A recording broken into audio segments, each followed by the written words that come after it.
महाराज अब क्या कर रहे हैं? किसकी पूजा कर रहे हैं? महाराज आपको तो मैंने इस मायावी जाल से निकाल दिया था, पर उसके बाद भी आप उसी मायावी जाल में फंस रहे हैं।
मेरे गुप्तचर का भी वध कर दिया इसने। काशी नरेश, अब इसका भी दंड तुम्हें अवश्य मिलेगा। प्रभु मुझे क्षमा कर दीजिए, मैंने आप पर विश्वास खोया, आप पर संदेह करने का पाप किया है मैंने, मुझे क्षमा कर दीजिए।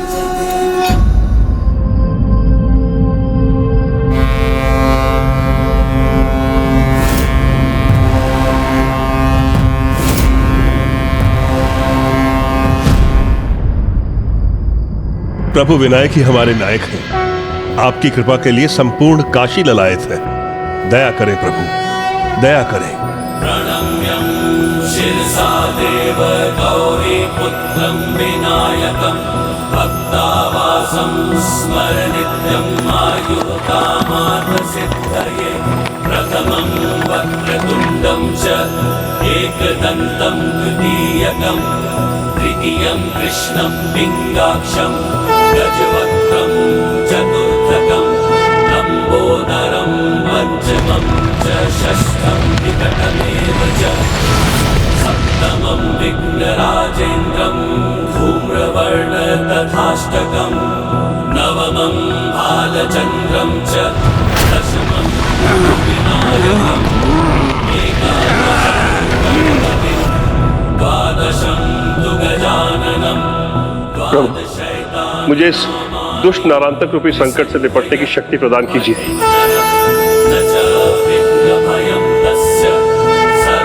राजन, आपने मेरे संकट नाशक स्तोत्र का पाठ किया है, इसलिए अब आपका संकट मेरा संकट है। आप यहीं रुकिए, अब मैं इस दुष्ट का सामना करूंगा। प्रभु, इस भक्त को आपकी सहायता करने का एक अवसर तो प्रदान कीजिए। राजन, आप समझ लीजिए, आपका संकट दूर हो गया। आप निश्चिंत होकर पुत्र के विवाह की तैयारी कीजिए।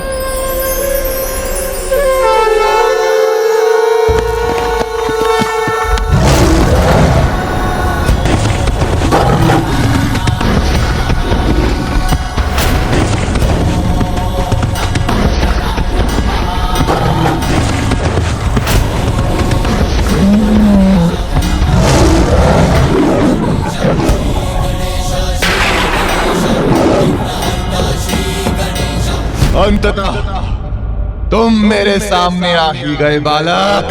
अपना अंत नहीं चाहते हो तो लौट जाओ नरांतक। तुम्हारे जैसे दुष्ट पापी को पवित्र काशी नगरी में पांव रखने का भी अधिकार नहीं। तुच्छ बालक, कौन रोकेगा मुझे? तुम ऐसी भूल कदापि नहीं करना तुच्छ बालक, अन्यथा तुम्हें स्वयं को क्षमा करने का अवसर भी नहीं मिलेगा। और रही बात मुझे रोकने की, तो तुम्हारा ये भ्रम मेरे सैनिक ही तोड़ देंगे।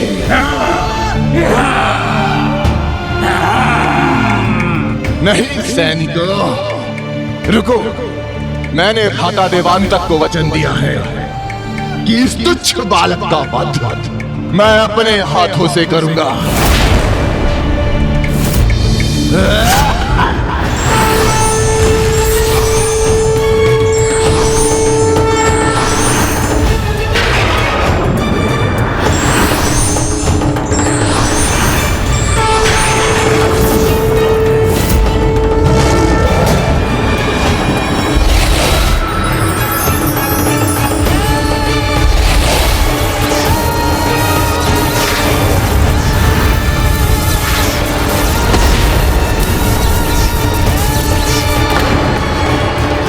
देखो पुत्र, मेरा हृदय बैठा जा रहा है। अनिष्ट की आशंका हो रही है। कहीं ऐसा ना हो कि हम अपने पुत्र नारायणतक को फिर से ना देख सके।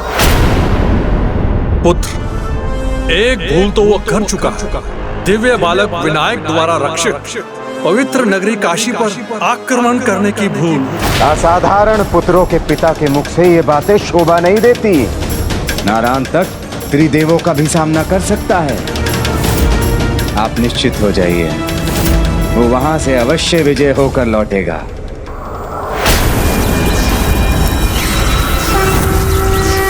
पुत्र, न देवताओं से न किसी योद्धा से, इस बार उसका सामना महान और दिव्य ऋषि पुत्र विनायक से है। तो क्या हुआ माँ?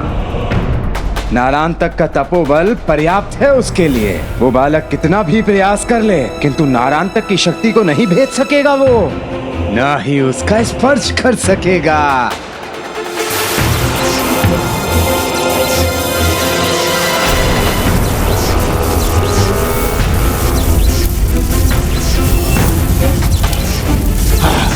अब शीघ्र मेरी विजय के साथ ये युद्ध समाप्त होगा। बस नारायणतक, अब तुम्हारा समय आ गया है।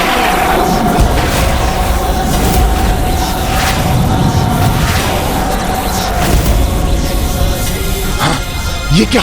ये तो अपनी शक्ति से मेरी शक्ति को बांध रहा है।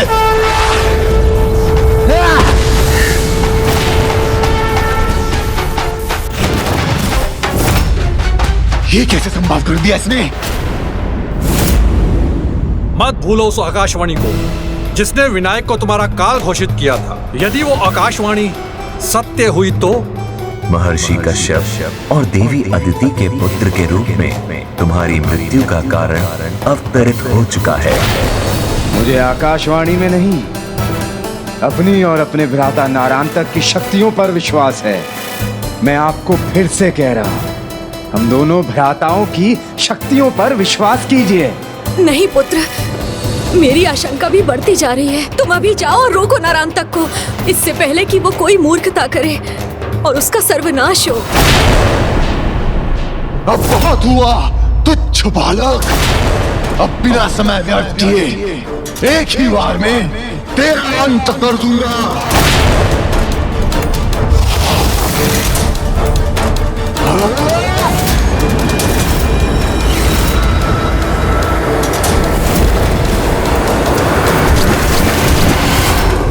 एक ही बार में इस युद्ध का अंत चाहते थे ना नारायणतक?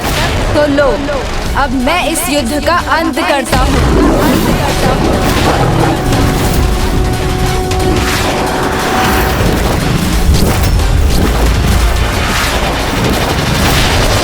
चिता चिंता होती है पिताश्री, और उस चिता की चिंता तो उस विनायक और उस काशी नरेश को होगी, क्योंकि मेरे महान पराक्रमी भ्राता उन दोनों का शीश उनके धड़ से विलक करके लौटने ही वाले होंगे।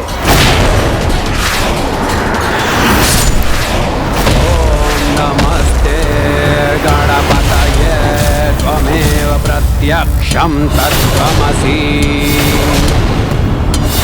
त्वमेव केवलं कर्तासि त्वमेव केवलं कर्तासि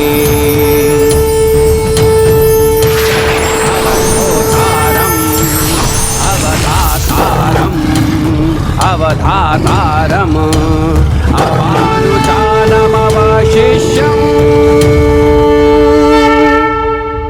पुत्र, मेरा पुत्र, पुत्र। जिसका भय था वही हो गया।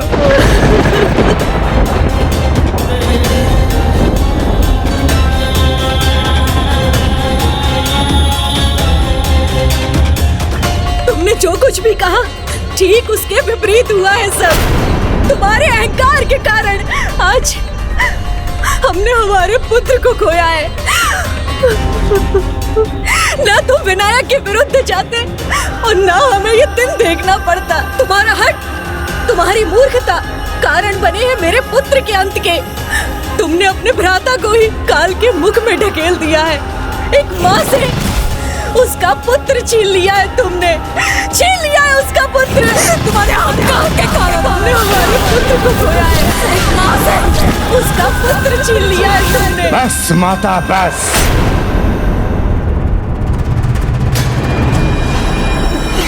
पुत्र, अपने भ्राता का कुछ तो सम्मान करो। उसका अंतिम संस्कार तो होने दो पुत्र। प्रभु महोत्कट विनायक की जय। प्रभु महोत्कट विनायक की जय। प्रभु महोत्कट विनायक की जय।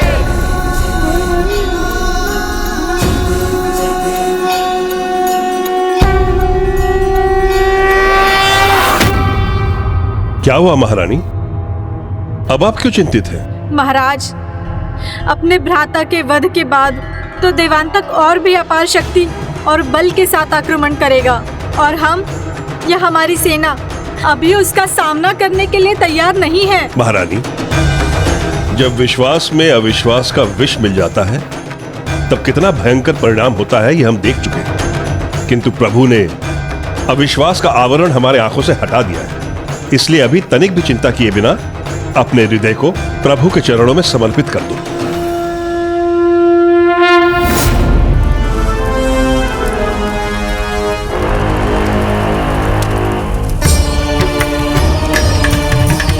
अब केवल दो ही नाम गूंजेंगे, नारांतक और देवांतक।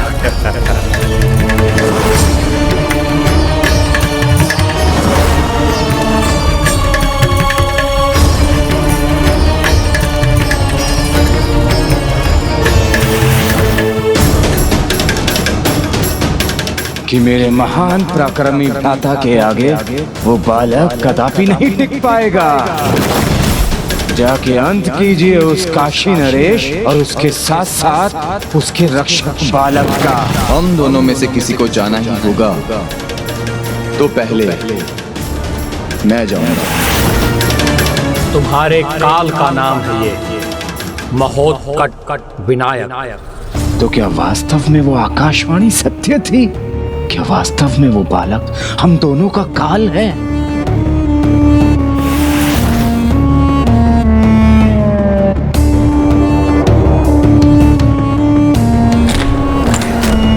कौन है?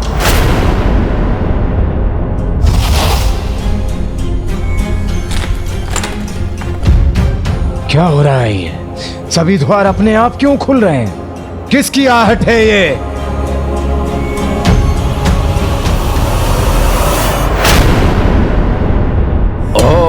नमस्ते गणपतये त्वमेव प्रत्यक्षं तत्त्वमसि त्वमेव केवलं कर्तासि त्वमेव केवलं धर्तासि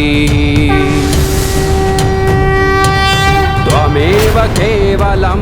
क्या हुआ देवांतक? पहचाना नहीं तुमने? मैं ही हूँ परम ब्रह्म। मैं वो हूँ जिसने तुम्हारे भ्राता का वध किया। मैंने कहा था उससे लौट जाओ, अपने पापों का प्रायश्चित करो, किंतु उसने मेरी एक ना सुनी। अब मैं स्वयं तुम्हें सावधान करने आया हूँ। धर्म को स्वीकार करो, अधर्म का परित्याग करो, अन्यथा तुम भी अपने विनाश के लिए तैयार हो जाओ। तुम सावधान करोगे मुझे? सावधान होने का समय तुम्हारा है। भयभीत नहीं हुआ हूं मैं। यदि तुम सब मिलकर भी मेरे सम्मुख आओगे तब भी देवांतक तुम्हारा सामना करने के लिए तैयार है।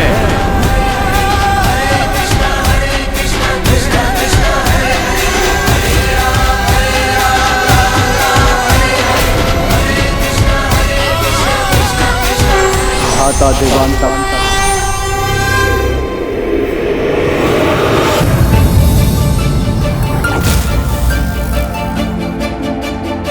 भ्राता,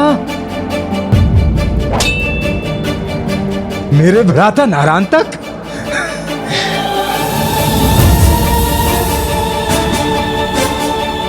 लगता है भ्राताश्री, आपने मेरी मृत्यु को लेकर कोई बुरा स्वप्न देखा है। भ्राता, आप तो कुशल हैं। हाँ भ्राता, मैं तो बिल्कुल कुशल हूँ, किंतु आप कुशल नहीं लग रहे।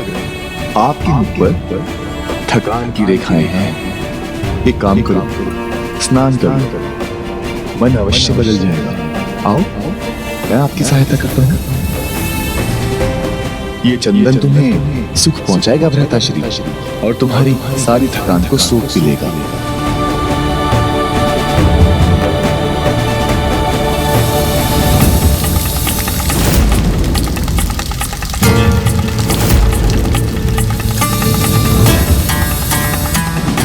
भ्राता देवांतक, बहुत लंबे समय से सिंहासन पर आसीन हो, अब थोड़ा विश्राम कर लेना चाहिए। उचित कह रहे हो भ्राता, विश्राम तो चाहिए मुझे।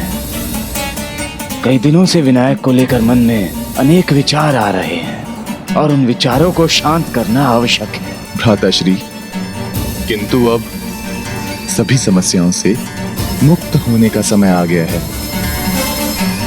जाइए, आपका बिछौना तैयार है, विश्राम कर लीजिए।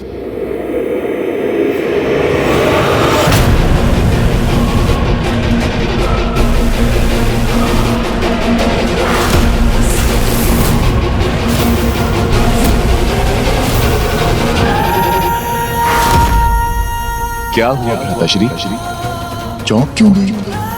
मृत्यु के बाद चिता ही तो शैया बनती है। यही तो वो स्थान है जहां अंतिम विश्राम मिलता है। मुझे तो मिल गया। आओ आओ, अब तुम भी आ जाओ।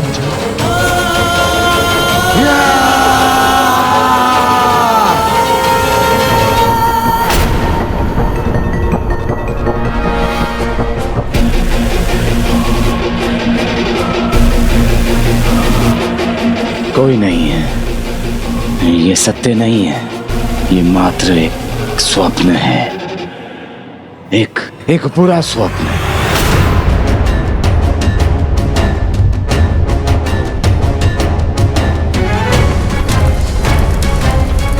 मृत्यु के बाद चिता ही तो शैया बनती है। यही तो वो स्थान है जहां अंतिम विश्राम मिलता है। नहीं भ्राता, विश्राम नहीं करूंगा मैं, उन दोनों को कराऊंगा।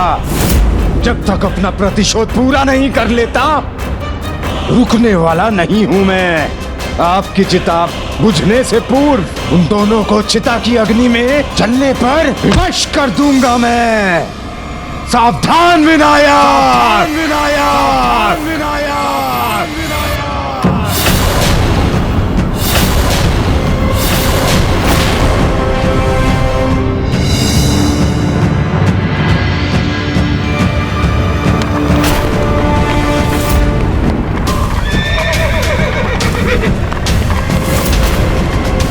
महाराज, असुरों ने फिर से आक्रमण कर दिया है।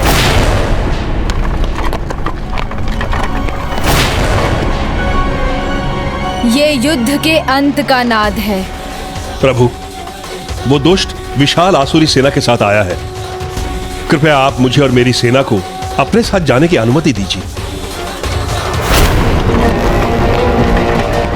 विनायक, आज तुम्हारे और काशी नरेश के साथ काशी को भी भस्म कर दूंगा मैं। जब आप अपने भक्त को अकेला नहीं छोड़ सकते, तब एक भक्त आपको अकेला कैसे छोड़ सकता है? आप उचित कह रहे हैं राजन, किंतु मैं अकेला कहाँ हूँ। मेरी माता का आशीर्वाद मेरे साथ है, जो मेरे उद्देश्य के संपन्न होते ही मेरे लौटने की प्रतीक्षा कर रही हैं।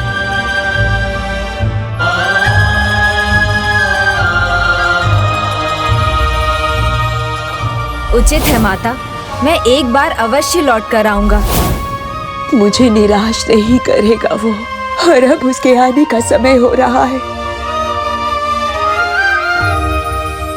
देवी आज 10वीं बार इस प्रकार भागकर आप द्वार पर आई हैं। क्योंकि मुझे आभास हो रहा है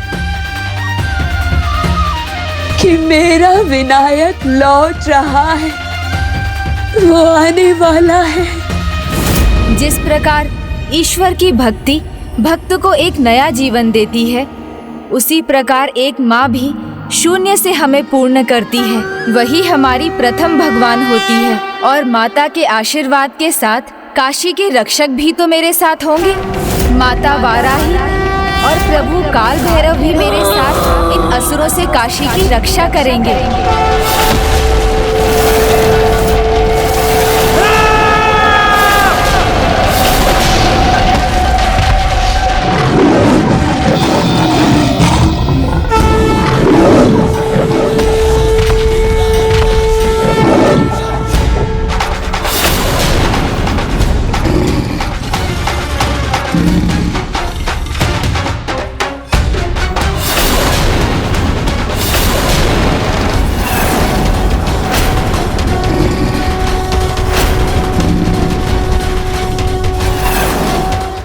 विनाश काले विपरीत बुद्धि। अपने भाई के समान चेतावनी मिलने पर भी तुम वही कर रहे हो जो अनुचित है, जो तुम्हें तुम्हारे सर्वनाश की ओर ले जाएगा। देवांतक नाश और सर्वनाश की चिंता नहीं करता, वो कायरों का कार्य होता है। और मैं शब्दों से नहीं, शब्द भेदी बाण से तुम्हें छल्ली कर दूंगा। तुम्हारा काशी नरेश तो कदाचित मेरी सेना देखकर भयभीत हो गया। देखो उनके सैनिक तो मन ही मन पराजय भी स्वीकार कर चुके हैं। मूर्ख हो तुम, और तुम्हारी मूर्खता भरा अहंकार तुम्हें भ्रमित कर रहा है। जो सत्य है वो जानते हो तुम, किंतु मानते नहीं। तुम जानते हो तुम्हारा अंत मेरे जीवन का उद्देश्य है, इसलिए ये मेरा युद्ध है जिसके लिए मैं प्रस्तुत हूँ। मूर्ख असुर, विनायक को अकेला समझने की भूल मत करना। अहंकारी असुर, जिस प्रकार विष की एक ही बूंद कलश के संपूर्ण जल को विषाक्त कर देती है, उसी प्रकार तुम्हारे अहंकार ने अति विश्वास का विष तुम्हारे भीतर भर दिया है। इसलिए तुम्हें तुम्हारी सेना की दुर्बलता नहीं दिखाई दे रही है, किंतु तुम्हारे अहंकार भरा अति विश्वास अभी मिट जाएगा।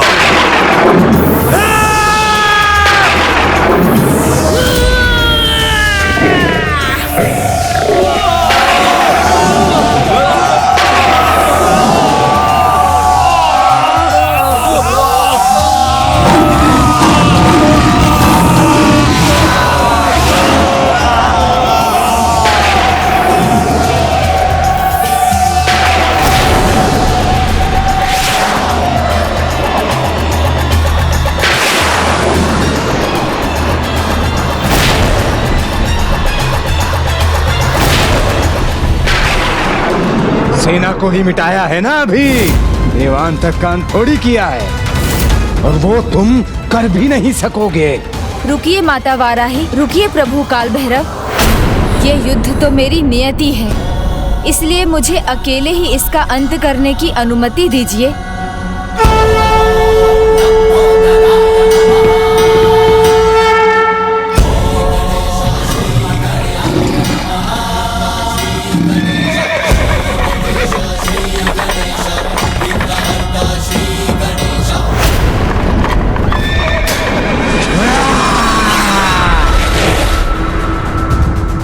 मेरे मायावी अस्त्र ऐसी माया दिखाएंगे कि तुम सदा के लिए अपनी मोह माया से मुक्त हो जाओगे।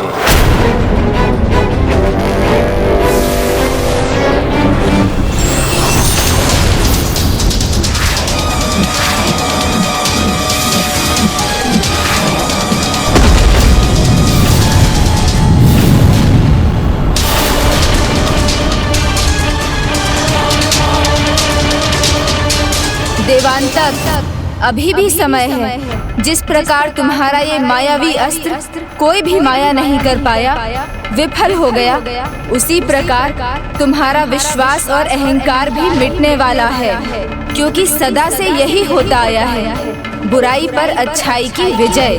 तुम्हें अपने अंतर मन की बुराई और अच्छाई के युद्ध में बुराई पर विजय पानी है, और इसके लिए यही उचित अवसर है।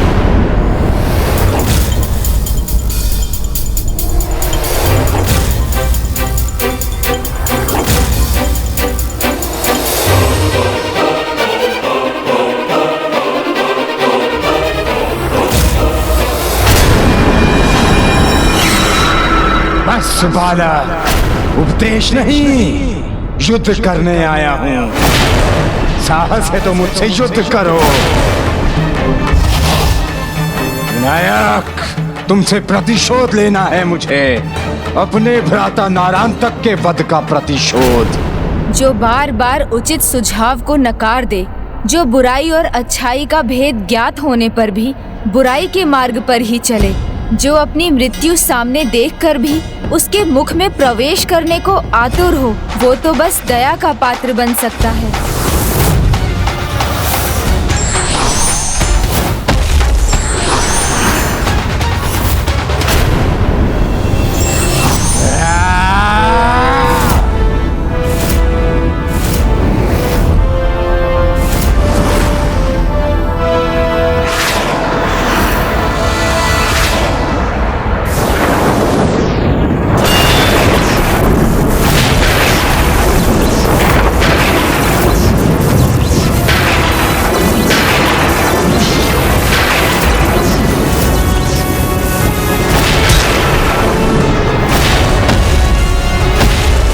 शक्तिशाली है ये असुर, किंतु अपनी शक्ति का प्रयोग सदा बुराई के लिए ही करता है।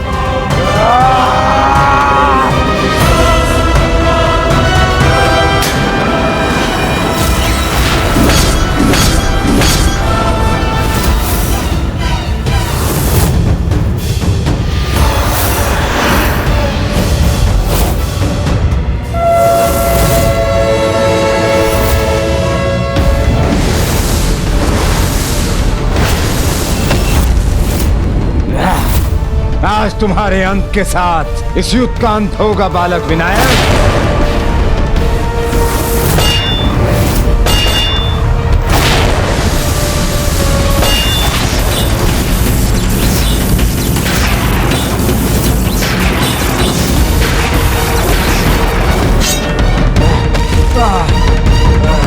प्रभु महोत्कट विनायक, इस पर प्रहार क्यों नहीं कर रहे हैं?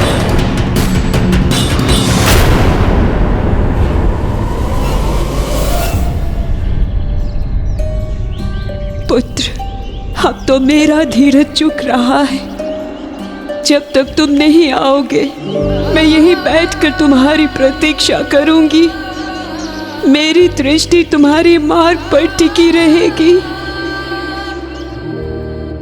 मैं केवल इतना चाहती हूँ कि जब तुम्हारे अवतार का प्रयोजन पूर्ण हो जाए, बस एक बार अपनी माता से भेंट करने अवश्य आना पुत्र। माता मेरी प्रतीक्षा कर रही होंगी। मुझे शीघ्र अतिशीघ्र इस युद्ध को समाप्त कर उनके पास पहुंचना चाहिए।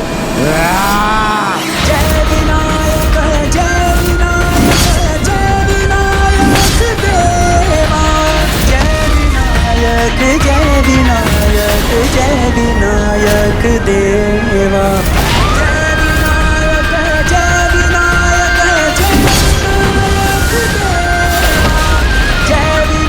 माता, इसकी मृत्यु मेरे हाथों में नहीं, स्वयं इसके कर्मों पर आश्रित है। मैं तो मात्र अपना कर्म करते हुए इसे अवसर दे रहा हूँ, जिससे इसे अपनी त्रुटि का आभास हो जाए, अन्यथा इसकी मृत्यु तो निश्चित ही है।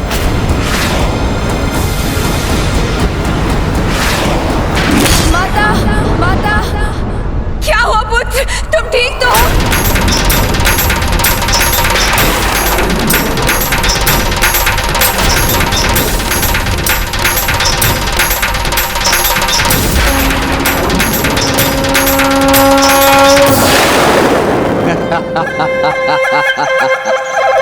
क्या हुआ विनायक? अपना दंत गवा बैठे, अब क्या करोगे? मेरे पास तो अनेकों गदाएं हैं, किंतु तुम अपना दूसरा दंत कहां से लाओगे?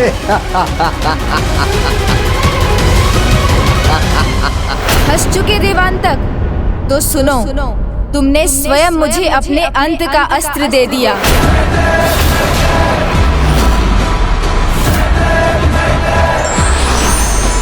अच्छा, तो तुम्हारे दूसरे दंत से भी एक और अस्त्र बना देता हूँ।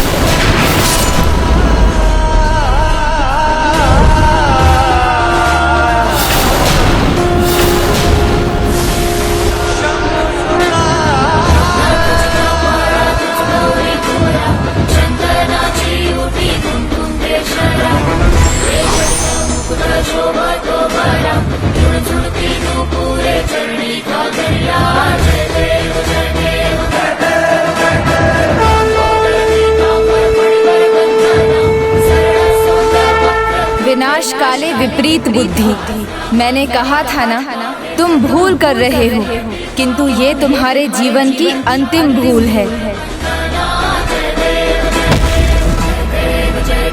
जय मंगल मूर्ति ओ श्री मंगल मूर्ति, दर्शन मात्रे मन कामना पूर्ति। जय देव जय देव जय देव जय देव।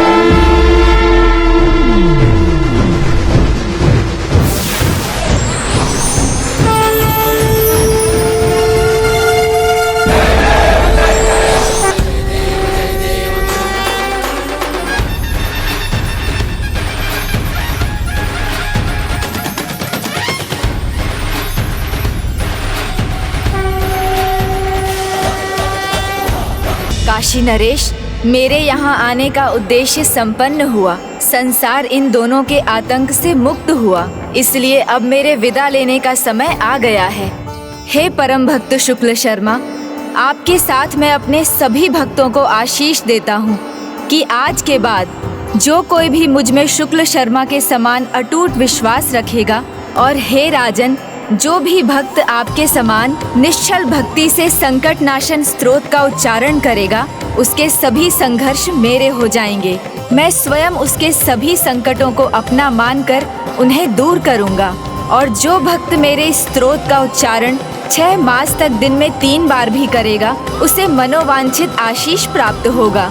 विद्यार्थी को विद्या, धनार्थी को धन, संतान की इच्छा रखने वाले को संतान, और मोक्ष की कामना करने वाले को मुक्ति प्राप्त होगी। और जो पूर्ण विश्वास से एक संपूर्ण वर्ष मेरे स्तोत्र का गायन करेगा, उसकी सभी इच्छाएं स्वतः पूर्ण होंगी।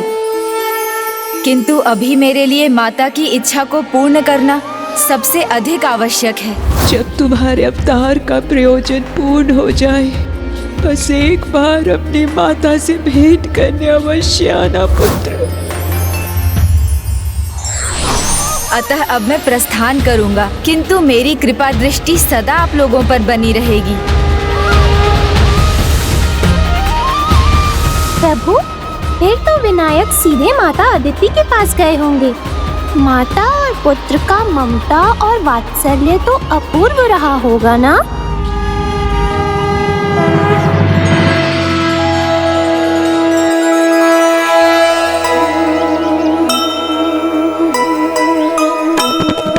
वचन पाल कर्तव्य निष्ठा के नायक,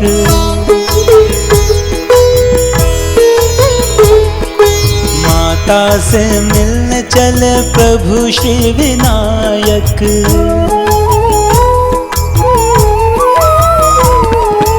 माता प्रसन्नता से बौराई जाए, मार्ग तके रहे विनायक नाय।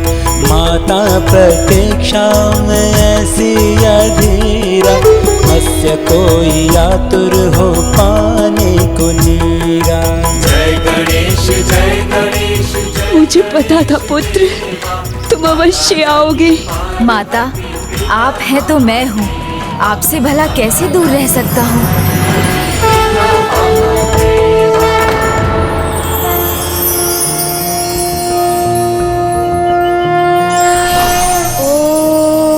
सिद्धि बुद्धि सहिताय। प्रणाम प्रभु श्री महागणाधिपति जी। प्रणाम प्रभु महागणाधिपति जी। विनायक, तुम्हारे अवतार का उद्देश्य पूर्ण हो चुका है, इसलिए अब तुम्हारे लौटने का समय है। तुम्हें अपनी माता से मिलने की अनुमति नहीं। तुम्हें अपनी माता से मिलने की अनुमति नहीं। देवी अदिति, विनायक के अवतार का प्रयोजन सिद्ध हुआ, इसलिए अब उसके वहां रुकने का कोई औचित्य नहीं। उसे लौटना होगा, उसे लौटना होगा। आपसे नहीं मिल सकेगा वो।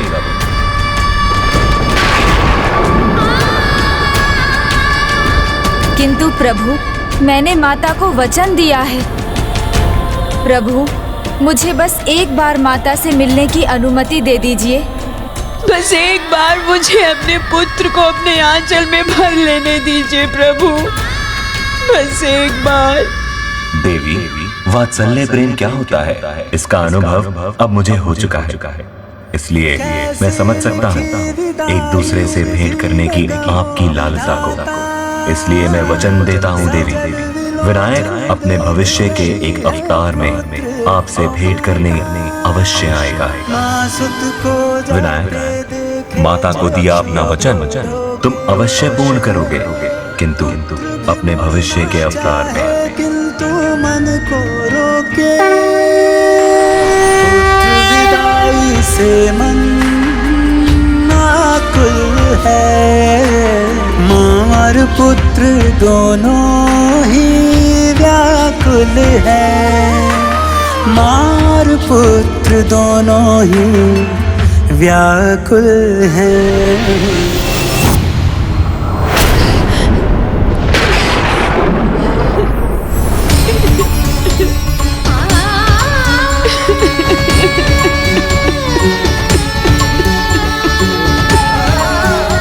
यदि मेरे भाग्य में प्रतीक्षा ही लिखी है तो अब वही करूंगी मैं। जब तक तुम नहीं आ जाते पुत्र, इस माँ के मन को संतुष्टि नहीं मिलेगी पुत्र, नहीं मिलेगी। उस दिन तो माता और पुत्र नहीं मिल सके थे, परंतु उस दिन से लेकर आज तक माता प्रतिदिन अपने पुत्र विनायक की प्रतीक्षा करती हैं, इस आशा के साथ कि वो एक बार उनसे मिलने अवश्य आएगा। देखो पुत्र, तुम्हें अपने हाथों से लड्डू खिलाने की आशा में मैंने आज फिर अपने हाथों से तुम्हारे लिए लड्डू बनाए हैं। तुम आओगे ना पुत्र?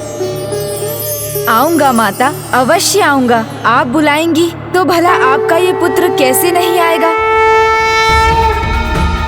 विनायक का दिया वचन मैं अवश्य पूर्ण करूंगा।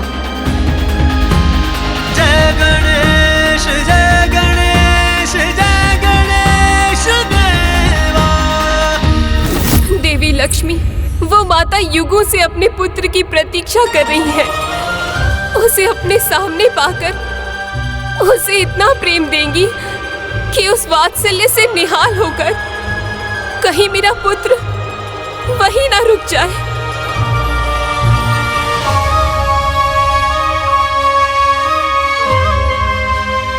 ऐसा नहीं हो सकता देवी पार्वती, यह असंभव है।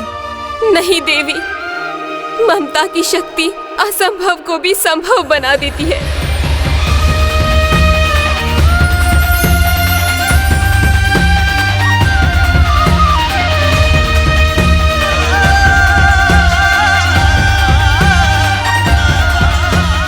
पुत्र गणेश युगों की आस पूर्ण करेगा एक माता की। उसे देख निहाल हो जाएगी उनकी ममता, किंतु उनकी प्रतीक्षा का अंत कहीं मेरी प्रतीक्षा का आरंभ न बन जाए। एक माता का सुख कहीं दूसरी माता की हृदय की टीस न बन जाए।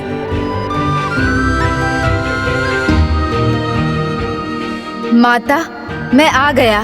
युग भले ही बीत जाएं, स्मृतियां भले ही धुंधली पड़ जाएं, किंतु माता के आंचल की छाया तो पुत्र के लिए वैसी ही है जैसे तप्त धरती के लिए वर्षा के मेघ, जैसे बंजर भूमि के लिए जल की धारा। माता, जब कभी भी मेरे आंखों से अश्रु छलक जाता था तो मुझसे अधिक पीड़ा तो आपके हृदय को होती थी। मेरे रूठने पर आप अधीर हो जाती थी। अपने हाथों के लड्डू खिलाकर उनमें अपने मीठे मीठे बोलों की मिठास घोलकर मुझे मनाती थी। मुझे सब स्मरण हो आया, मेरा वो बचपन, मेरा यहाँ से जाना और मेरा वचन।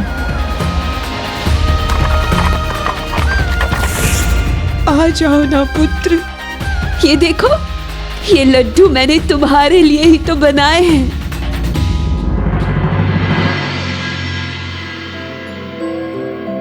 देवी अदिति का अपार स्नेह कहीं गणेश को उनकी ममता में खोने पर विवश ना कर दे। अपने मन को शांत कीजिए देवी पार्वती। गणेश जब अपनी पूर्व अवतार की माता को नहीं भुला सका, तो आप तो उसकी इस अवतार की माँ हैं। वो आपको भला कैसे भूल सकता है? पुत्र विनायक, अब और विलंब ना करो पुत्र। और मत सताओ अपनी माता को। आ जाओ ना पुत्र।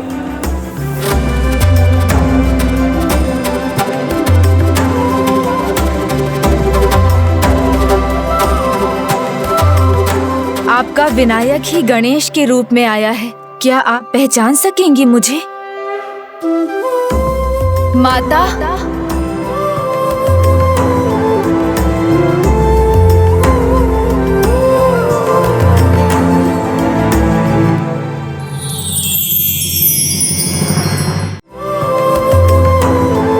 माता,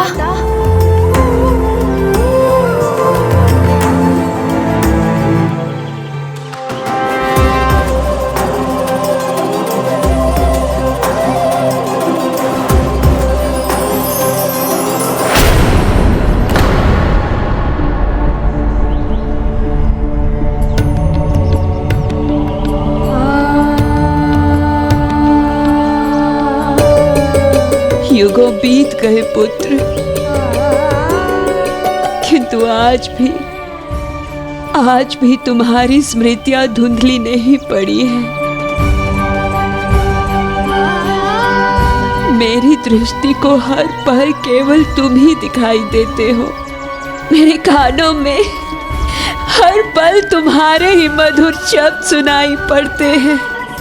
तुम्हारे आने की आस में मैं कई बार आश्रम के द्वार तक दौड़कर पहुंच जाती हूँ। नहीं पुत्र, अब केवल मैं ही नहीं, मेरे नेत्र, मेरे कान, मेरा हृदय सब अधीर हो रहे हैं पुत्र। देखिए ना, देवी अदिति को देखने पर से ही मेरे पुत्र की आंखें नम हो गई। कितना भावुक हो उठा है मेरा पुत्र।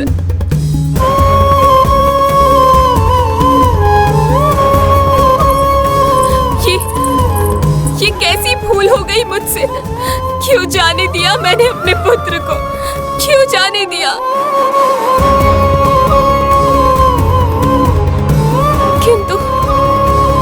किंतु मैं रोकती भी तो कैसे रोकती? एक माँ ही तो दूसरी माँ का दुख समझ सकती है। मैं समझ सकती हूँ देवी पार्वती। मुझे क्षमा कीजिए देवी, किंतु आप नहीं समझ सकती। एक माँ की दुविधा, एक माँ की चिंता, ममता की शक्ति को आप नहीं समझ सकती देवी। ममता की शक्ति को आप नहीं समझ सकती देवी। ममता की शक्ति को आप नहीं समझ सकती देवी। शक्ति को आप नहीं समझ सकती। देखिए, वो उस माता के पास गया है जिन्होंने युगों से अपनी ममता को सहेज कर रखा है। किंतु एक बात का तो सुख है मुझे, इस सारी ममता का भागी मेरा पुत्र गणेश बनेगा। किंतु फिर क्या होगा? भोलेनाथ के ही समान भोला है मेरा पुत्र गणेश। यदि वो उनकी ममता में रम गया तो वो वहीं रुक गया तो ये कैसी परीक्षा है मेरी ममता की। एक माँ के मन की पीड़ा आप नहीं समझ सकती देवी लक्ष्मी। आप नहीं समझ सकती देवी लक्ष्मी। आप नहीं समझ सकती देवी लक्ष्मी। इसलिए अब मैं तुम्हारे आने का विश्वास तभी करूंगी पुत्र, जब तुम मेरा आंचल पकड़कर अपनी मधुर वाणी से मुझे आवाज दोगे।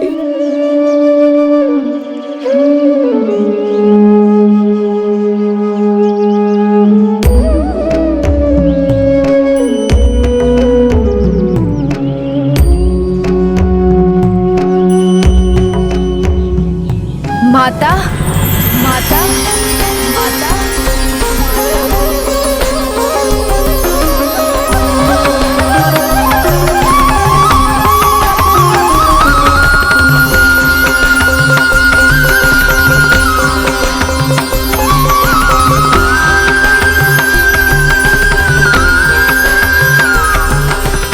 माता, मैं आ गया माता।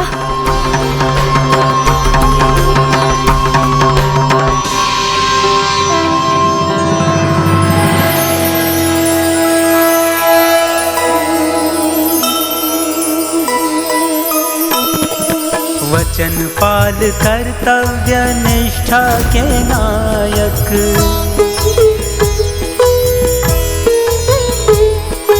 माता से मिलने चले प्रभु श्री विनायक।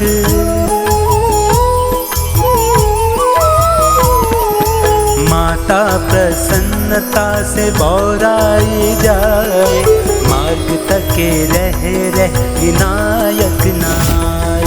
माता प्रतीक्षा में ऐसी अधीरा, मत्स्य कोई आतुर हो पाने को नीरा।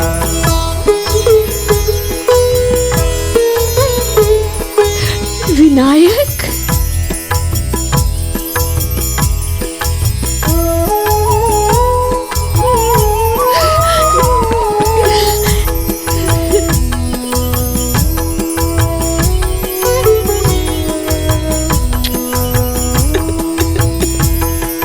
ज्योति से भर उठे नैन रीते रीते।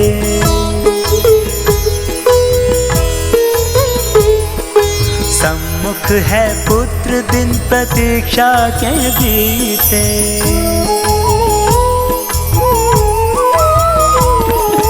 अश्रु बहाते नैन पुत्र को निहारे, गजानन भी इस प्रेम पर वारे वारे।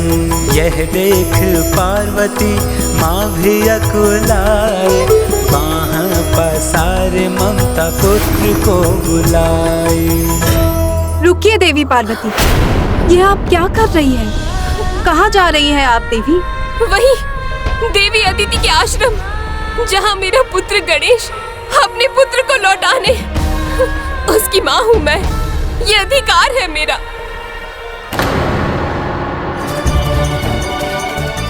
दूरी चाहे कितनी भी हो, लेकिन माँ की ममता की डोर पुत्र को उसके पास खींच ही ले आती है। मुझे विश्वास था, पूर्ण विश्वास था अपनी ममता पर, अपने पुत्र विनायक पर। मुझे ज्ञात था कि तुम आओगे, अपनी माँ से मिलने अवश्य आओगे तुम। ये पुष्प कंगन तुम माता अदिति को भेंट करना, ये उन्हें अवश्य ही भाएंगे।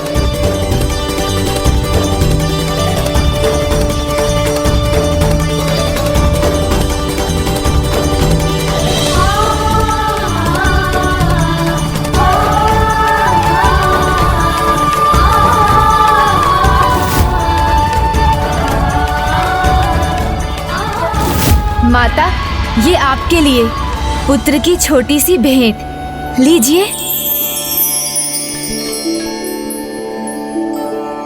तुम्हें स्मरण था पुत्र?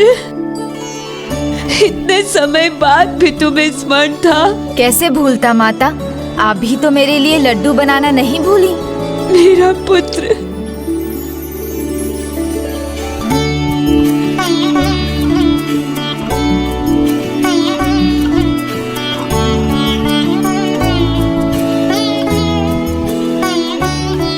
कैसे भूल जाती पुत्र, अपने प्रिय पुत्र के प्रिय लड्डू कैसे भूल जाती तुम्हारी माँ। चलो, मैं स्वयं तुम्हें अपने हाथों से लड्डू खिलाऊंगी।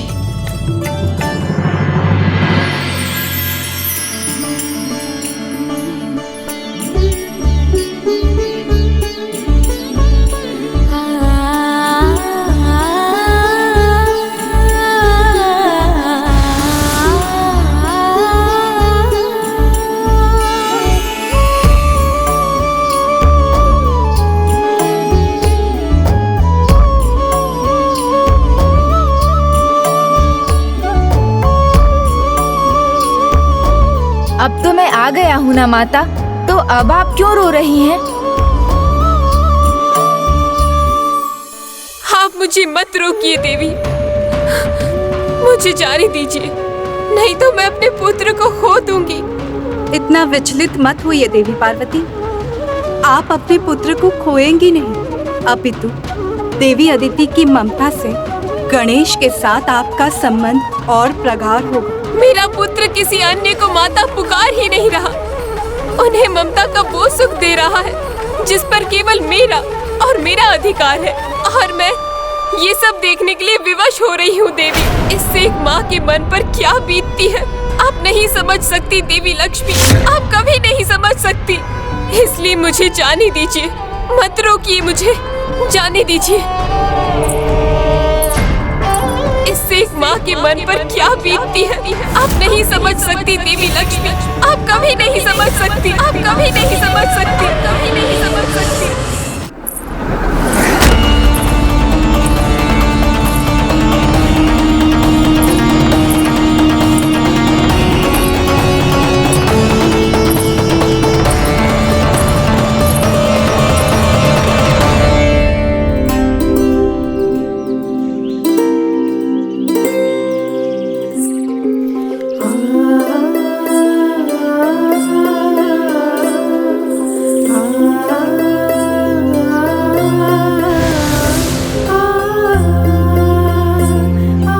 अंततः गणेश अपनी माता से भेंट करने आ ही गए। आज तो शुभ दिन है, तो पिता को भी पुत्र का स्नेह मिलना चाहिए, या उसका अधिकार भी केवल माता को ही दोगे पुत्र? स्वामी, देखा आपने कौन आया है? मैंने आपसे कहा था ना कि मेरा पुत्र अवश्य आएगा। कल्याण हो पुत्र। देखिए ना, मैं आ भी गया, फिर भी माता की आंखों में आंसू है। पुत्र, तुम्हें यहाँ देखकर तो मेरे अश्रु भी नहीं रुक रहे, तो इस माँ को क्या समझाऊं?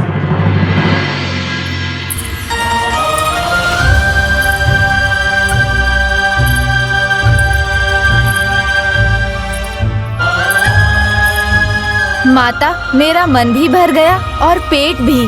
अभी से? तुमने अभी खाया ही कहाँ है? ये लो, मेरे हाथों से एक और खा लो।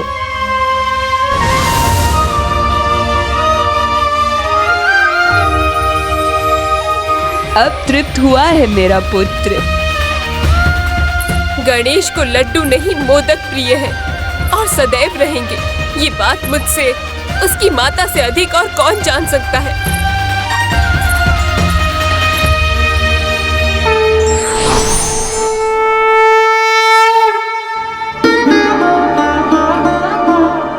आज मुझे समझ आ गया स्वामी कि ममता का भाव जब किसी माँ के हृदय में हो तो उसे अपनी संतान के समक्ष कुछ भी दिखाई नहीं देता। मैं चाहकर भी देवी पार्वती को ना रोक सकी। पुत्र, अपनी माँ की जिज्ञासा तो शांत करो। ये तो बताओ, इतने समय से कहाँ थे तुम? क्या कर रहे थे? और नारायणतक और देवांतक का वध कैसे किया तुमने? तुम्ही ने तो कहा था कि तुम लौटते ही मुझे सब कुछ विस्तार से बताओगे, तो अब बताओ ना। माता को अभी भी लगता है कि मैं उनका विनायक ही हूँ। उन्हें तो जैसे ये आभास ही नहीं है कि मैं गणेश के रूप में नया अवतार ले चुका हूँ।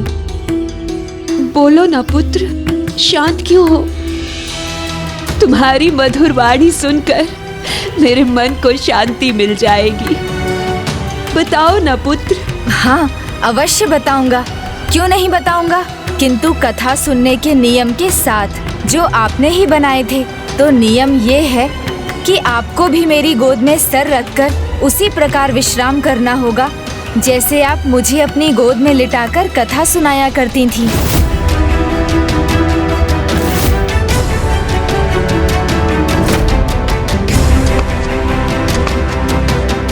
मुझे ज्ञात है माता, मेरे जाने के बाद आप ठीक से सोई भी नहीं हैं, इसलिए आज ये आपके पुत्र का सौभाग्य होगा कि मैं आपकी सेवा कर सकूं, तभी वास्तव में तृप्त होऊंगा मैं।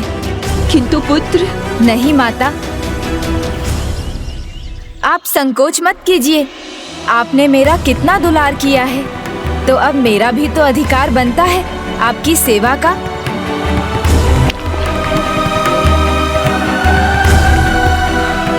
नहीं नहीं, ऐसे नहीं माता, पूरे स्वागत के साथ भीतर लाऊंगा आपको। पहले कुछ पुष्प लाता हूँ। मुझे स्मरण है माता, आपके प्रिय पुष्प कहाँ हैं? पुत्र!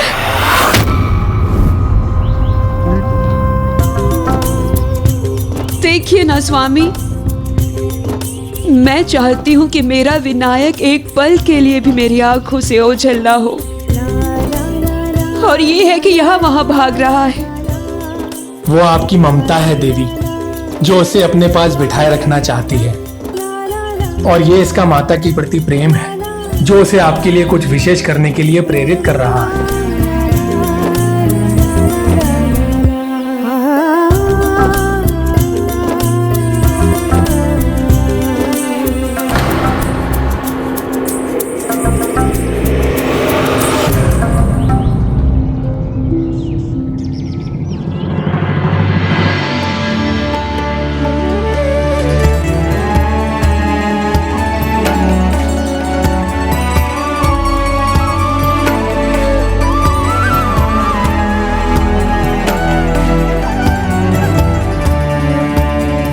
पुत्र गणेश की दृष्टि मुझ पर पड़ेगी तो वो मेरी ओर खींचा चला आएगा।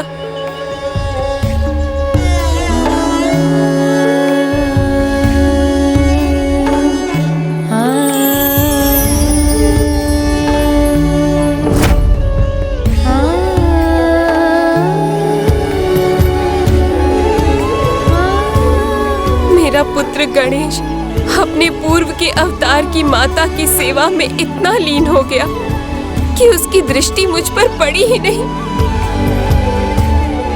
माता माता देखिए, मैं पुष्प ले आया। देखिए माता, ये पुष्प आपको प्रिय है ना?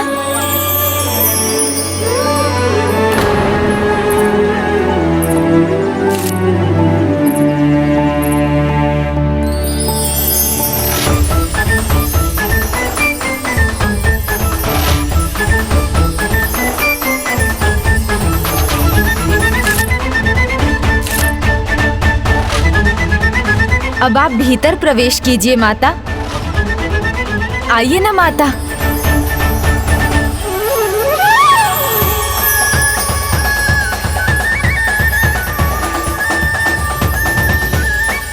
माता और पुत्र का संबंध तो जन्म जन्मांतर का होता है। जो सुख माता की सेवा में है वो सुख और कहाँ। अवतार कोई भी हो, युग कोई भी हो, गणेश पुत्र रूप में अपनी किसी भी माता की ममता को मुरझाने नहीं देगा।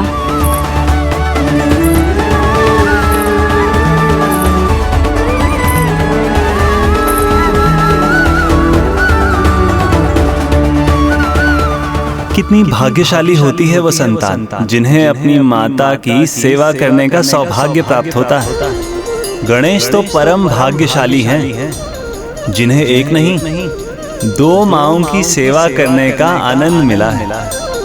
दोनों माताएं भी ऐसे पुत्र को पाकर धन्य हैं। माँ के प्रति ऐसा अद्भुत समर्पण, ऐसा अद्भुत प्रेम माँ की ममता को सार्थक ही नहीं पूर्ण भी करता है। मैंने उचित कहा ना प्रिय?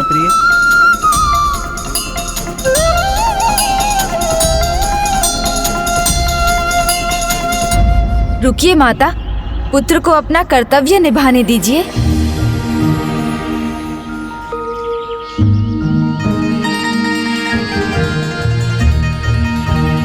आइए माता।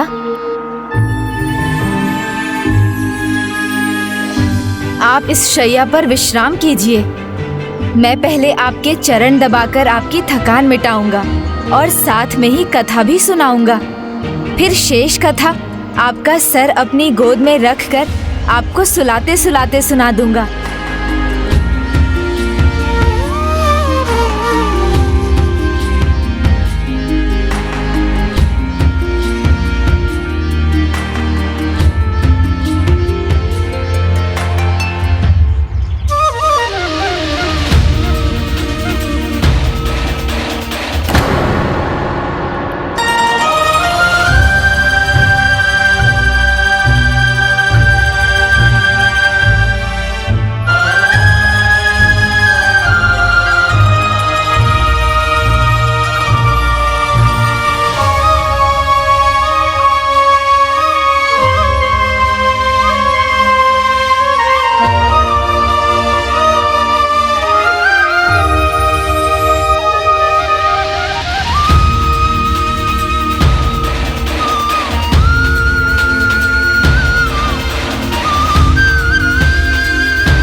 माता, मेरी प्रतीक्षा में आपकी थकी आंखें अब विश्राम करना चाहती हैं। थोड़ी देर उन्हें बंद कर लीजिए।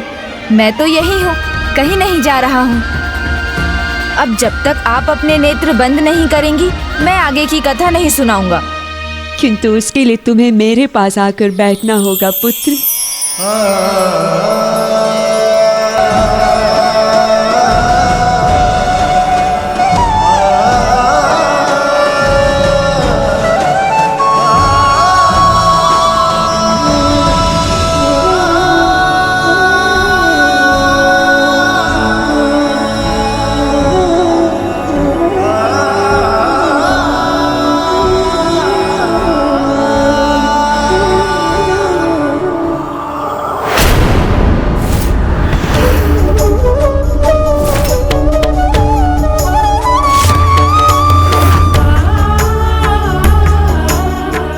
पुत्र, आज कई युगों के बाद तुम्हारी मां निश्चिंत होकर सोई है। मध्यम स्वर में बोलिए, कहीं निद्रा भंग ना हो जाए। मैं तो इसीलिए हिल भी नहीं रहा।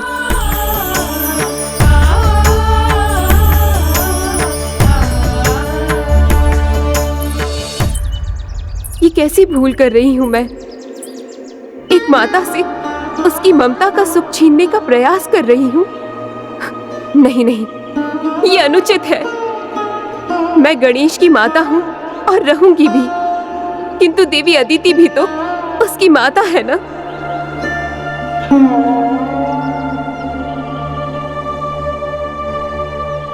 प्रेम की यही रीत है, त्याग और समर्पण। जहाँ ये दोनों है, वहीं प्रेम पनपता और बढ़ता है। पुत्र, तुम्हारी पूर्व जन्म की माता बहुत त्याग, बहुत प्रतीक्षा कर चुकी है। अब त्याग और प्रतीक्षा करने का समय मेरा है।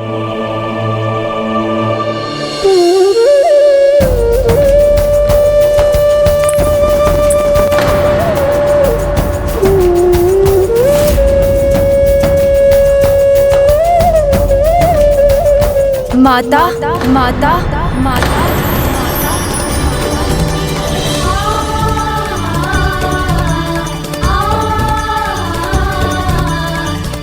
माता, माता, माता।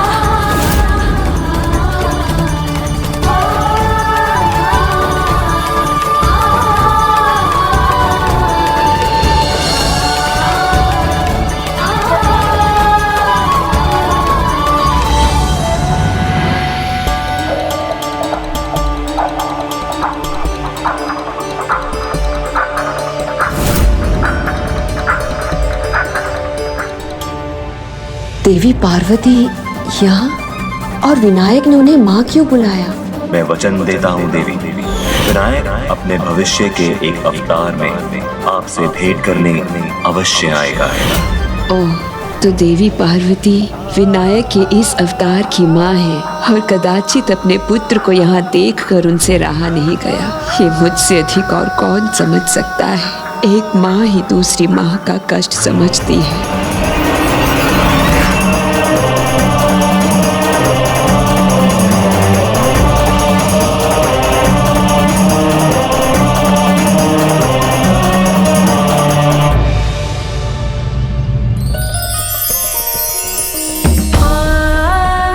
पुत्र, तुम में मैं अपने पुत्र विनायक की झलक देख रही हूँ। तुम्हें पाकर मैं अपने वात्सल्य में इतना खो गई थी कि मैं तो भूल ही गई थी कि मेरे विनायक होने के साथ साथ तुम देवी पार्वती के गणेश भी हो। पुत्र, तुमने तो अपना वचन निभा दिया है। मेरी प्रतीक्षा का फल मुझे मिल गया है। किंतु पुत्र, यदि मेरे सुख से दूसरी माँ दुखी हो तो ये उचित नहीं है और ना ही मुझे इसका कोई अधिकार है। तुम तो देवी पार्वती के नंदन हो, इसलिए तुम्हारा कर्तव्य है देवी पार्वती को प्रसन्न रखना। देवी पार्वती को यूं यहाँ से इस प्रकार विचलित होकर मत जाने दो। एक माँ की पीड़ा मैं भली भांति समझ सकती हूँ, इसलिए मैं तुम्हें अनुमति देती हूँ। जाओ पुत्र, जाओ।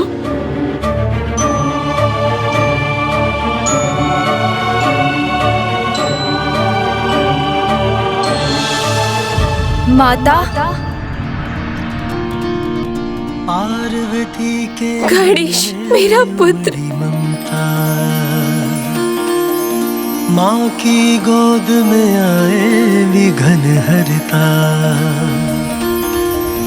पार्वती के मन में उमड़ी ममता, माँ की गोद में आए विघन हरता।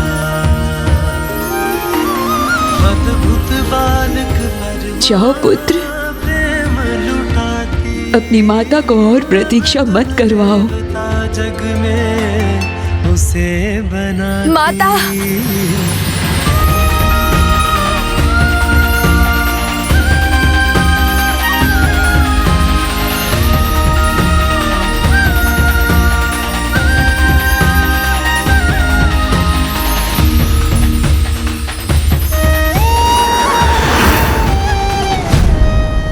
माँ तो त्याग की मूर्ति होती है। ऐसा निस्वार्थ प्रेम तो एक माँ ही कर सकती है। एक माँ के मन की पीड़ा आप नहीं समझ सकती देवी लक्ष्मी। मेरा पुत्र, मेरा गणेश,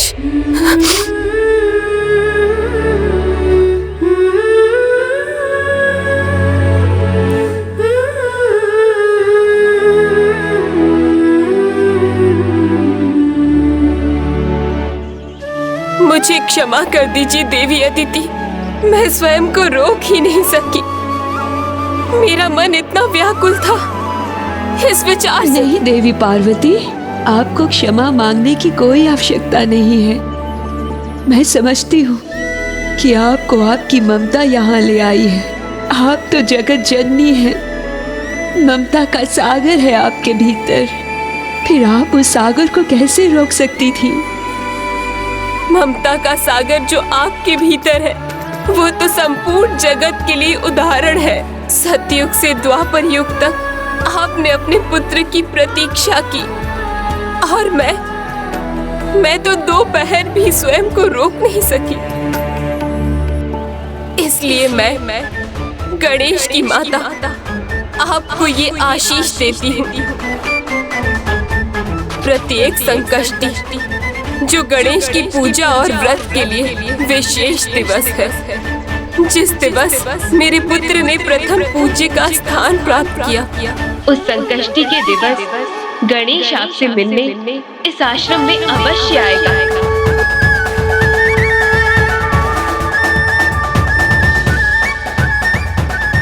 और पुत्र गणेश, तुमने भी अपनी माता की ममता का जैसा मान रखा है वो भी अनूठा है, अद्भुत है। इसलिए पुत्र, मैं तुम्हें भी आशीष देती हूँ। जो भी नारी संकष्टी व्रत संपूर्ण निष्ठा से करेगी उसे संतान सुख अवश्य प्राप्त होगा।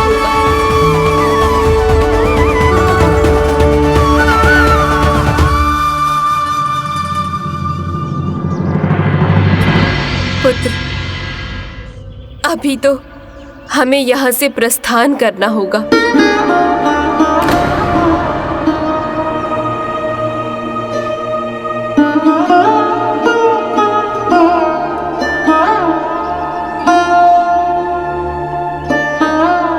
जाओ पुत्र, देवी पार्वती तो तुम्हारे इस अवतार की माता है। इनका पूरा अधिकार है तुम पर। और फिर जगत जननी ने तो मुझ पर एक विशेष कृपा की है। प्रत्येक संकष्टी तुम्हारा साथ मिलने का आशीष देकर मैं बड़े ही उत्साह के साथ तुम्हारे लिए व्रत रखूंगी पुत्र, और तुम्हारे आने की प्रतीक्षा करूंगी मैं।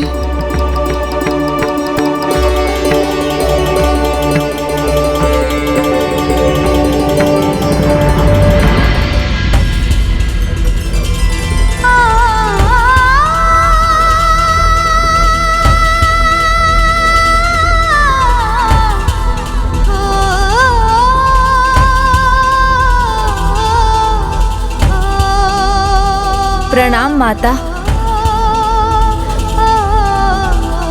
प्रणाम पिताश्री।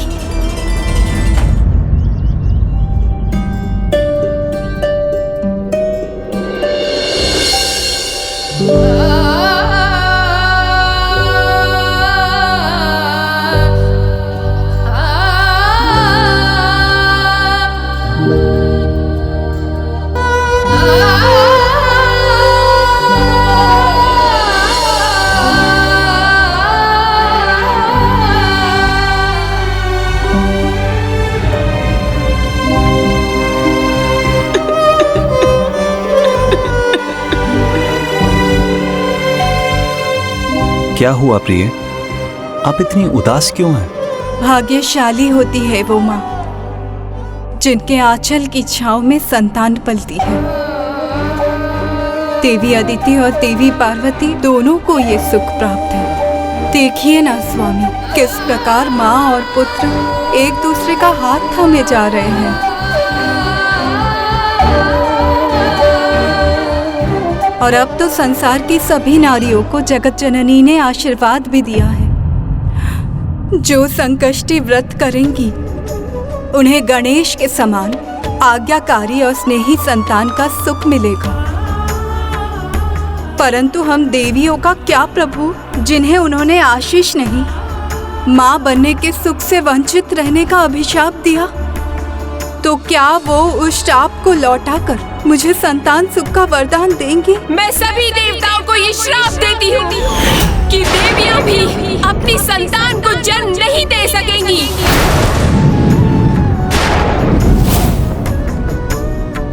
बताइए ना स्वामी, मेरे प्रश्न का कोई उत्तर नहीं है ना आपके पास? तो उचित है, जिन्हें इसका उत्तर देना चाहिए। अब ये प्रश्न भी मैं उन्हीं से पूछूंगी। प्रिय,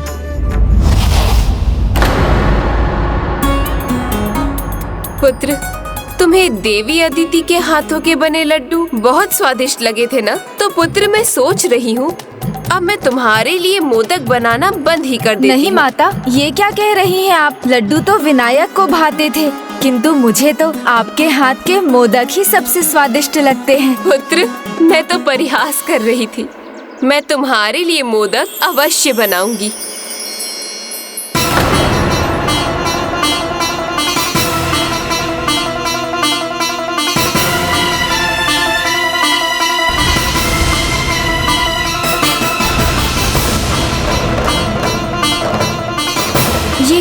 ये क्या हो रहा है माता? सब निस्तेज क्यों हो रहा है?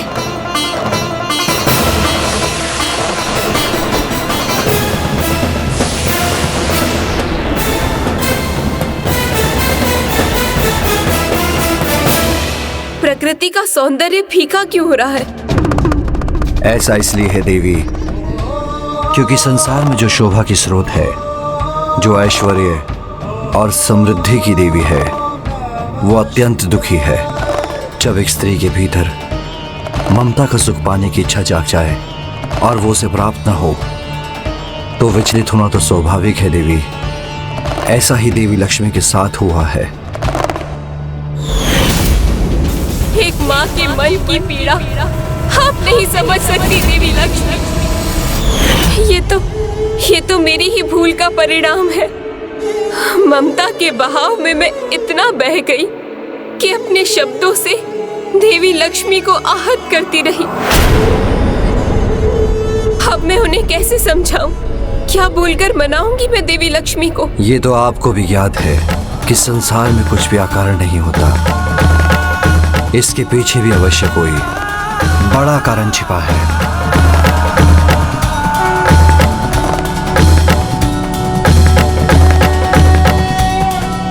ओम नमस्ते गणपते त्वमेव प्रत्यक्षं तत्त्वमसि त्वल्विन्दं ब्रह्मासि।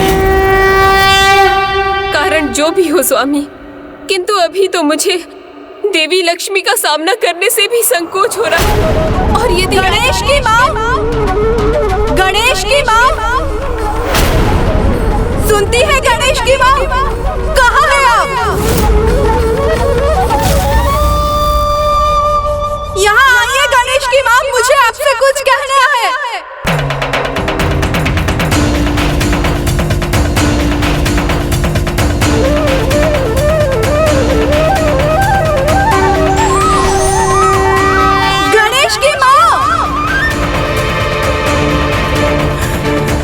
प्रिय।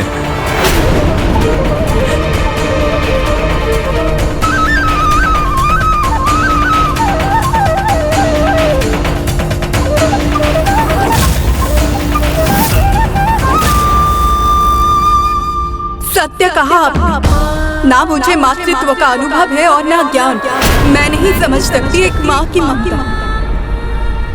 तो उचित है मुझे भी मातृत्व का अनुभव प्राप्त करना है। मुझे भी माँ बनना है। क्या आप मुझे माँ बनने का आशीर्वाद दे सकती हैं? महादेव से ऐसा अनुचित वरदान मांगने का दुस्साहस कैसे किया? मैं सभी देवताओं को ये श्राप देती हूँ कि देवियाँ भी अपनी संतान को जन्म नहीं दे सकेंगी। किंतु आप कैसे दे सकती है आशीष? आपने ही तो हमें श्रापित किया। कहिए, क्या आप अपना श्राप लौटाएंगे?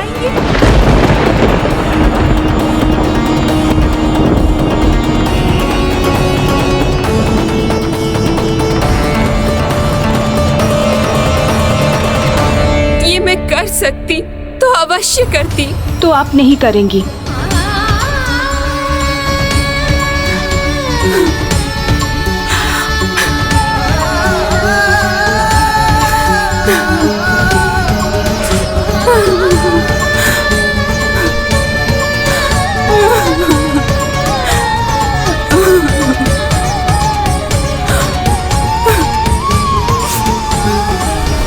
दुखी नहीं, मुझे सुखी होना है देवी पार्वती। मुझे मातृत्व का सुख प्राप्त करना है। मैं उससे क्यों रहूं वंचित? बताइए आप।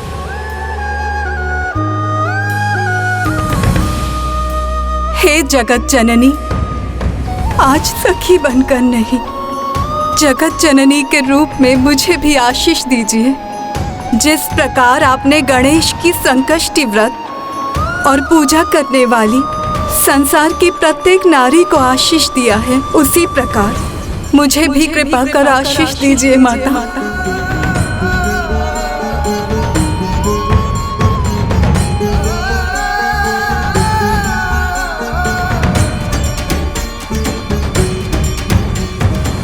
कहिए ना महेश्वरी, आप मुझे भी आशीष देंगी ना? जिस प्रकार दिया हुआ वरदान वापस नहीं लिया जा सकता, उसी प्रकार दिया हुआ श्राप वापस नहीं लिया जा सकता।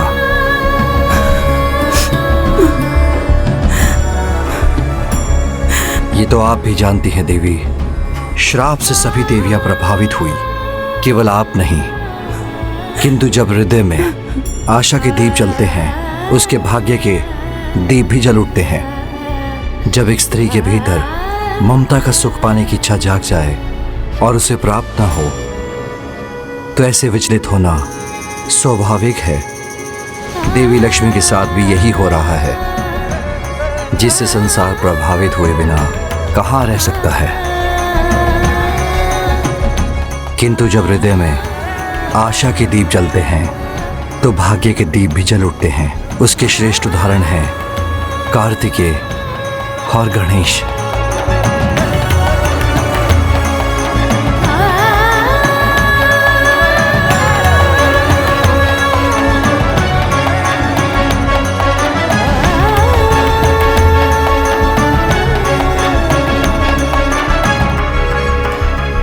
हमारे हृदय में आशा का दीप तो आपने जला दिया महादेव, किंतु इस दीप को आपके मार्गदर्शन रूपी घृत की आवश्यकता है। गणेश ही तो है वो आशा का साकार रूप, परम ब्रह्म महागणाधिपति जी का अवतार, और महागणाधिपति आशा के सर्वोच्च प्रतीक हैं। आपकी आशा के दीपक को ज्योति वही प्रदान करेंगे। विद्यार्थी लाभते विद्याम, धनार्थी लाभते धनम, पुत्रार्थी लाभते पुत्रम, मोक्षार्थी लाभते गतिम। अर्थात जो परम ब्रह्म महागणाधिपति जी की उपासना करता है, उस विद्यार्थी को विद्या, धन की इच्छा रखने वाले को धन, मोक्ष की इच्छा रखने वाले को गति, और संतान की इच्छा रखने वाले को संतान प्राप्ति का मार्ग खुल जाता है। उचित है महादेव, हम दोनों महागणाधिपति जी की उपासना करेंगे।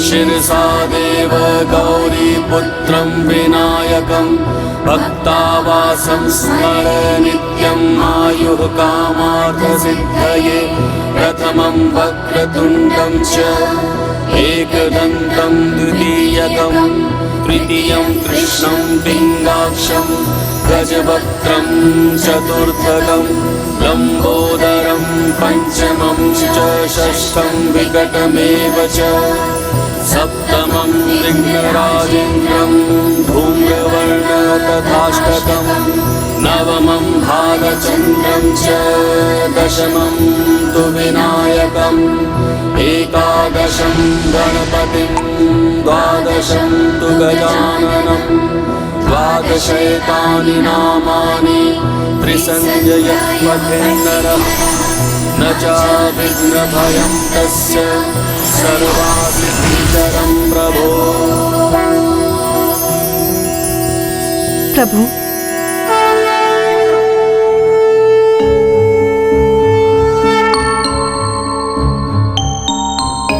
हमें दर्शन प्रदान करने के लिए आपको कोटि कोटि धन्यवाद। कल्याण हो। हे प्रभु, हे देवव्रत, हे सिद्धिदाता, जो सभी को ज्ञान, सफलता और समृद्धि प्रदान करते हैं, हे वरदान देने वाले वरा गणपति, मुझे भी माता बनने का वरदान प्रदान कीजिए। हे देवी लक्ष्मी, आपकी ये मनोकामना अवश्य पूर्ण होगी, किंतु उसके लिए आपको विधिवत अष्टविनायक की परिक्रमा यात्रा पूर्ण करनी होगी, क्योंकि जो भी भक्त ऐसा करता है मैं उनकी इच्छा अवश्य पूर्ण करता हूँ। प्रभु, अष्टविनायक की यात्रा करना तो मेरे लिए परम सौभाग्य होगा, परंतु आप अष्टविनायक यात्रा की विधि का मार्गदर्शन कीजिए। अष्टविनायक यात्रा की विधि तो अत्यंत सरल है। इस यात्रा में पूर्ण श्रद्धा से बिना कहीं रुके और बिना कहीं और जाए यथाशक्ति से दान पुण्य करते हुए अष्टविनायक कथा का वाचन और श्रवण के साथ सदाचार और सात्विक जीवन के नियमों पर स्थिर रहकर जहां से यात्रा आरंभ हो वहीं उसका अंत करना होता है। यात्रा के आरंभ और अंत में गुरुओं और ब्राह्मणों को भोज कराना भी अनिवार्य है। अब आप निष्ठा से इस यात्रा को पूर्ण कीजिए, तब आपका मनोरथ अवश्य सिद्ध होगा। और अष्टविनायक यात्रा का आरंभ मयूरेश्वर से होता है, फिर सिद्धि टेक के सिद्धि विनायक, बलालेश्वर, वरद विनायक, चिंतामणि, गिरिजात्मक, विघ्नेश्वर और अंत में महागणपति मंदिर इस यात्रा का अंतिम पड़ाव है। सभी अष्टविनायक दर्शन के उपरांत मयूरेश्वर लौटकर आप अपनी यात्रा संपन्न करेंगे और आपकी मनोवांछित कामना अवश्य पूर्ण होगी। आपका कोटि कोटि धन्यवाद प्रभु। आज से हम विधि विधान से अपनी यात्रा आरंभ करेंगे।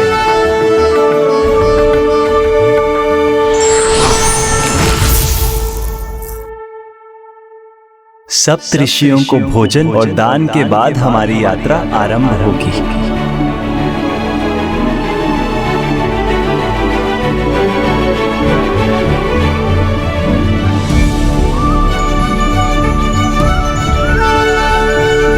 गरुड़ जी,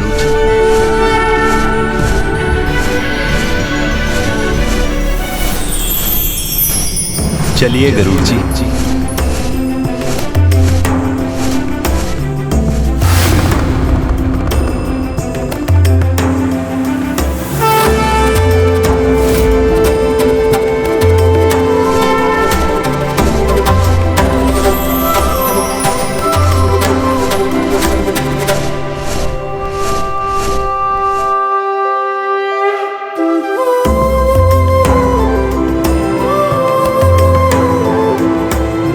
देवी, हम मयूरेश्वर धाम के निकट हैं। यहाँ से हमें प्रभु महागणाधिपति के सभी भक्तों के समान पद यात्रा करनी चाहिए।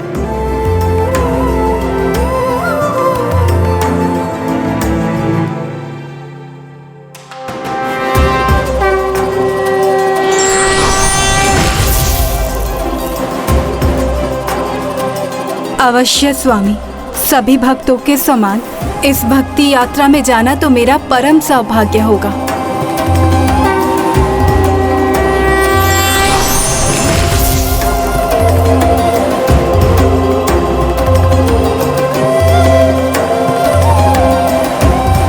प्रभु मयूरेश्वर की जय। मेरी भी यही कामना है कि देवी लक्ष्मी की ये यात्रा सफलतापूर्वक संपन्न हो और उन्हें भी पुत्र गणेश के समान संतान का सौभाग्य प्राप्त हो।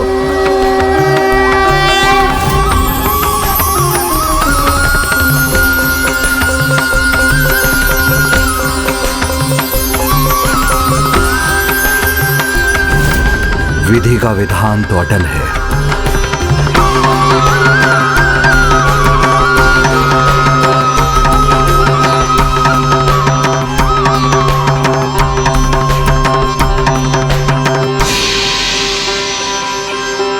स्वामी, हम मयूरेश्वर धाम पहुंच गए। अब यहाँ से हमारी यात्रा आरंभ होगी।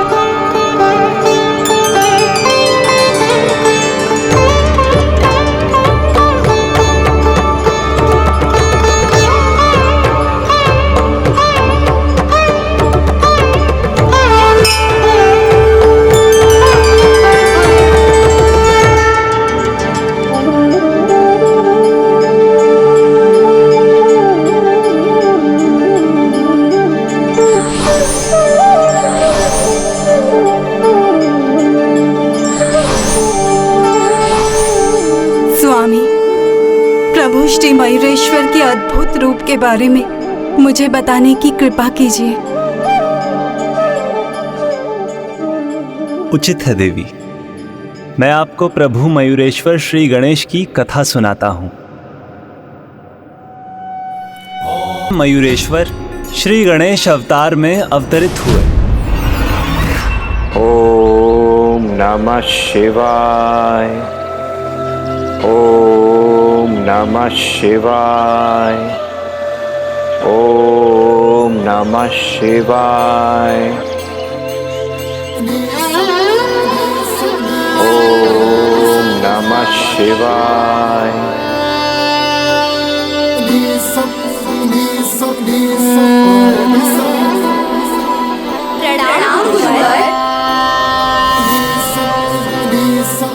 ऋषि कश्यप और देवी अहिल्या सभी शिष्यों को किसी भी प्रकार के भेदभाव के बिना ज्ञान प्रदान करने के साथ धर्म का प्रचार करते थे, किंतु धर्म और अच्छाई का संतुलन बिगाड़ने अधर्म और दुष्टता का जन्म होने वाला था।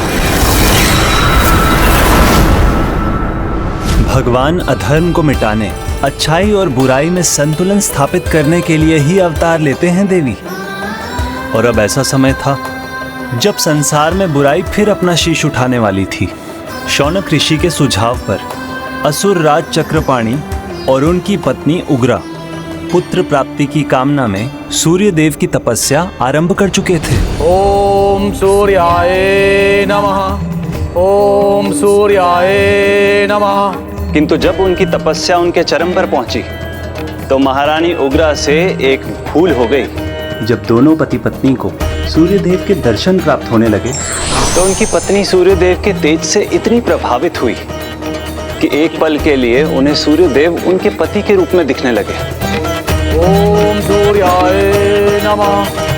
ओम सूर्याय नमः।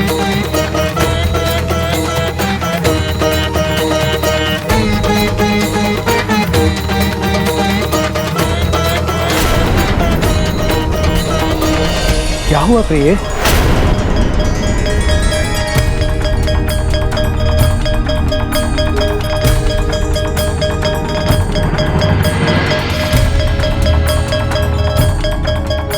क्षमा महाराज, क्षमा।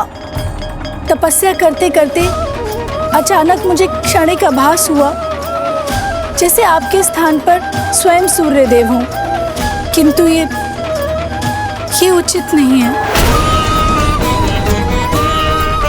रानी उग्रा सूर्यदेव के तेज से प्रभावित थी और सूर्यदेव की कृपा भी उन पर हुई, किंतु रानी उग्रा की इस भूल के कारण उनका पुत्र सिंधु क्रूरता का अभिप्राय बनने जा रहा था एवं सिंधु के आतंक का अंत करने महागणाधिपति अपना मयूरेश्वर अवतार लेने जा रहे थे।